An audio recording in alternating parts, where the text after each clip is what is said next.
Marital Implications of Parent-Adult-Child Coresidence, A Longitudinal View by Russell A. Ward and Glenna D. Spites. So in this article, basically they will be analyzing how adult-child and parent co-residency affect the marital quality and marital relations of the parents. So in this article, they go straight into talking about how broad research of this topic has shown that becoming a parent and the transition to parenthood has led to a lower psychological well-being and marital quality, but this same research has shown a rise in marital happiness after the nest empties and all the children have left.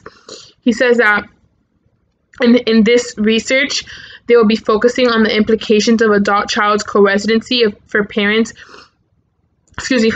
marital relations in midlife, and that they will be using longitudinal data, which will allow them to assess the changes in patterns, and in the parents' time together and marital quality in response to the moves into and out of the parental home, when considering the adult children. He says that prior research is of this subject, and that does analyze the marriages is limited because it is addressed on He says that prior research on this subject has addressed mainly and focused mostly on the needs or the circumstances that have led to the adult-child co-residency in the parental home, and like the nature of that parent-child relation in the household, and like how the parent and child are getting along within that living arrangement. But he says that research on how that specific type of co-residency is affecting the marital relations is very limited.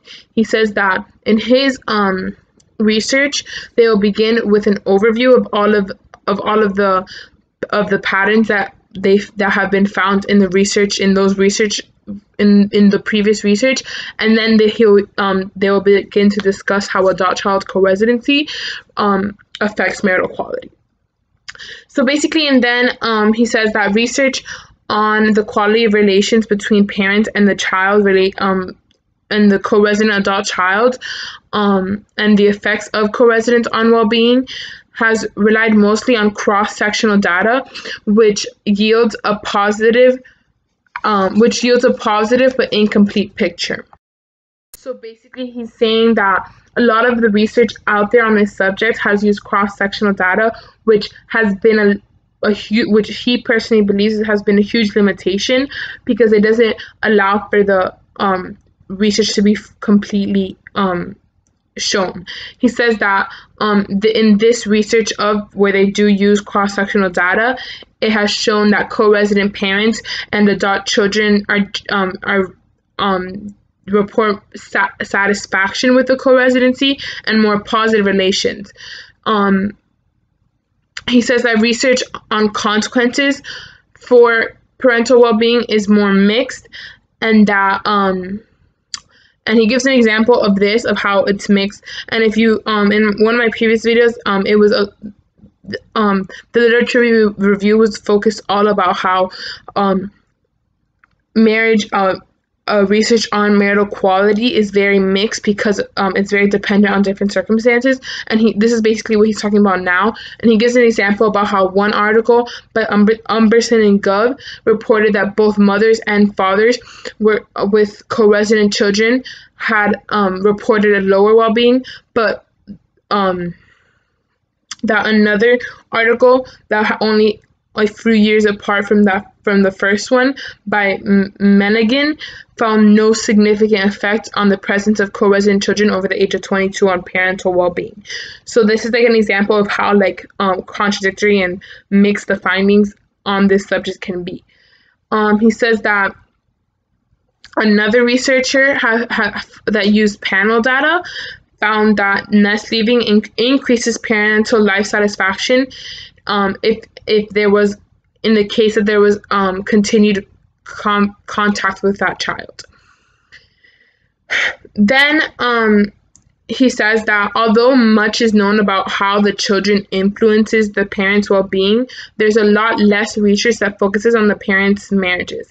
He says that the research that is about the marriages, the very limited amount of research that does focus on the marriages, has tended to focus on the minor rather than adult children, so more younger children, and that it has been grounded mainly in two theoretical traditions. And he does talk about these theoretical traditions. The first one is basically on the basis of the exchange theory and the derived assumption that spouses receive benefits and experience costs of marital relations. He says that in this theoretical tradition, it has been suggested that the presence of a child modifies the balance between the costs and benefits, at least temporary. And he says that parents experience greater financial stress and have less alone time and tend toward more gender stereotype roles in this theoretical tradition that has been studied by many. He says that the second theoretical tradition that researchers are discussing is the impact of children on parents' well-being and marital quality from a role theory perspective. He says that through this, they found that children potentially increase role strain or role overload because of the heavy demands of caring for them, likely conflict with other roles or create an overwhelming total burden on the parent and hence on the marriage. He says that this research has found that the presence of an adult child may have some of the consequences.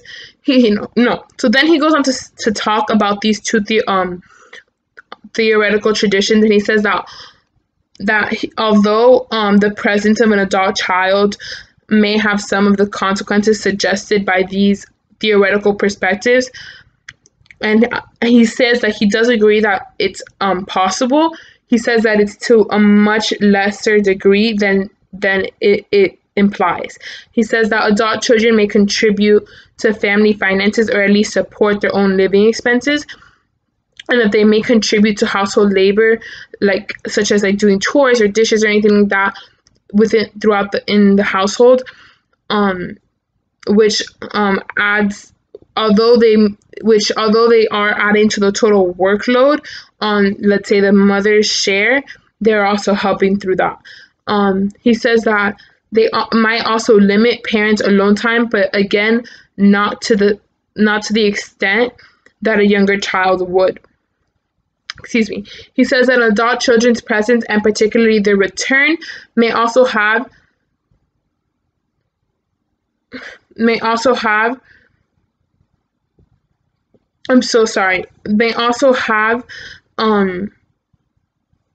particular consequences that are distinctive from those of younger children. He says that adult child's co-residence may disrupt the normative empty nest of midlife marriages. And basically what he means by this is that in the empty nest phase, in previous research has been bound to be a time of happiness and marital rekindlement and a time of privacy and intimacy and just a really happy time for the marriages because they're finally alone. And then the refillment of that empty nest is what causes the whole thing. And that's basically what he's talking about here. That the refillment of the empty nest has shown to cause conflict and such things like that. He says that he goes on to further the literature review. I'm sorry, it's really long. And he goes on to say that there's very limited but mixed evidence on how parents' marital quality relates to adult-child co-residency. He says that some findings are based on cross-sectional data, like he mentioned before, and that these findings report no effect of adult-child co-residence on marital quality for parents over the age of 65, but that they do find an association between the quality of the parent-child relations with the co-resident adult child from parents' marital conflict. He says that other researchers who used a different who used a different type of data, found that intergenerational exchanges between co-resident children and the adult and the parent found that their adult children had little association with parents' marital quality, as generally high satisfaction in midlife marriages was sustained despite occasional intergenerational burdens. He says that other studies have used longitudinal data to examine changes in marital quality with the transition to the empty nest, and that these studies have found that marital happiness increased after the nest emptied. Like I said, increased after the nest emptied, particularly when the last child to leave was the younger one, and that these increased feelings of marital, and that another article found that during the empty nest phase there was an increased feeling of marital equity, and that though there was no parallel effect on the affection or fulfillment. And he says that even another article found that during the empty nest, the emptying of the nest slowed down an otherwise steeper decline in marital happiness over time. So basically, he says that research on changes in co-residence has produced very mixed results on the effects of co-resident adult children on parents' marriages. He says that most of these studies have tended to focus on the initial period of nest leaving by very young adults, with less attention to transitions by older adult children. And he says that no study to date has explicitly examined the effect of a return to co-residence on parents' marital happiness. And that research has also focused on subjective dimensions of marital quality, with no attention to more objective and behavioral indicators such as time together between the spouses. So he says that in their research, they aim to investigate the effects of transitions in and out of the adult child's co-residence on parents' time together, and two dimensions of their marital quality. So now onto the methods. For the sample, the data from this study came from the first and second waves of the National Survey of Families and Households, collected in 1987 and 1988 and 1992 and 1993. The first wave of this data was a national probability sample of 13,017 people aged 19 years and older, representing the non-institutionalized U.S. population, with oversampling of several demographic groups. He says that 77% of the primary respondents in Wave 1 were resurveyed at Wave 2 through personal interviews and self-administrated questionnaires.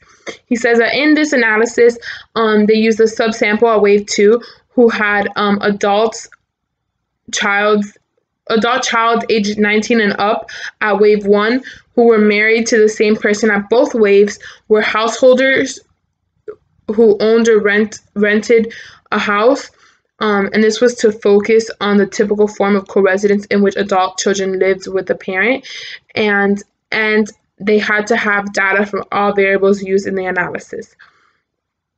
And within the study, they focused on two major things: the marital quality and the co-residence itself.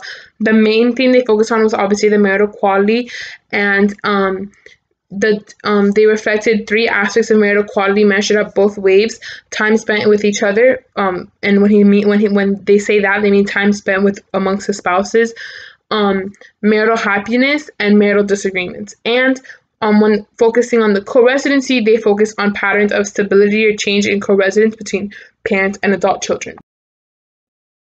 So one of the major findings, now onto the results. One of the major findings of this study was that changes in adult-child co-residency does appear to affect the time together within the couple. That transitions out of co-residency are related. So basically, they found that the transition out of co-residency and with no children in the house led to an increase of time together amongst the spouses, but that transitions into co-residency and the child's coming back, or the child living within the home, was related with was marginally related with less time together spent with the spouses. And this is an important aspect of marital interaction, appears to be elastic with respect to the presence of co-resident adult children as could be expected when there's another member of the household. They then continue to say that in contrast to these effects on time together, they found that co-residency transitions are unrelated to marital happiness and disagreement, which were the other two things that they were testing when focusing on marital quality. They found that although these middle-aged and older parents' marriages are affected in more objective, so basically they found that the marriages are affected in a more objective sense, which is by the time of spent together. But when it comes to the more subjective assessment of marriages, those did not change with having the child co-residing in the parental home. And this can be explained due to the fact that the long durations of most of the marriages were represented here, and perhaps that the marriages had been together, the marriage had been longer, and the longevity of the marriage was longer. They were probably able to sustain the child at the home and were less vulnerable than the shorter term marriages that are generally found to be affected by the addition of presence of young children in the co-residing in the parental home. They also found that the implications of adult child in the household are less pronounced than those of younger children, and that there is little evidence that parental and spousal roles affect each other through role conflict or role strain after children have reached adulthood. They also found, because at the beginning of this research, they had hypothesized that wives or mothers would be affected more than fathers by co-residence with an adult child, but surprisingly in their research, they found no support for this hypothesis in their analysis. They did find some main effects of gender, but these differences were small, and the overall patterns for men and women were very similar within each other. And they also found no effect of return co-residence beyond a marginal degree in parents' time together, because, like I mentioned before, they tested both the marital quality for a returning boomerang child and for just a co-resident child, and they found no significant effect on the marital quality for returning children. So basically, neither transitions into nor out of co-residence are associated with marital happiness and disagreement. They also, at the beginning, had hypothesized that whether it mattered more which adult child leaves or returns rather than whether the actual leaving and returning occurred. So to analyze this, they separated out the effects of the same child remaining or different child entering the nest, but they found no difference between the two situations. In addition, the characteristics of co-resident children that they were able to include into their study and to incorporate into their analysis exhibited little association with marital quality. Lastly, they found that the presence of younger children has more consistent associations with the quality of parents' marital relations than the presence of more adult children. And this can be explained just because younger children require more attention and are more dependent than an adult child would be. That's basically all the results and all the main results and findings for this article.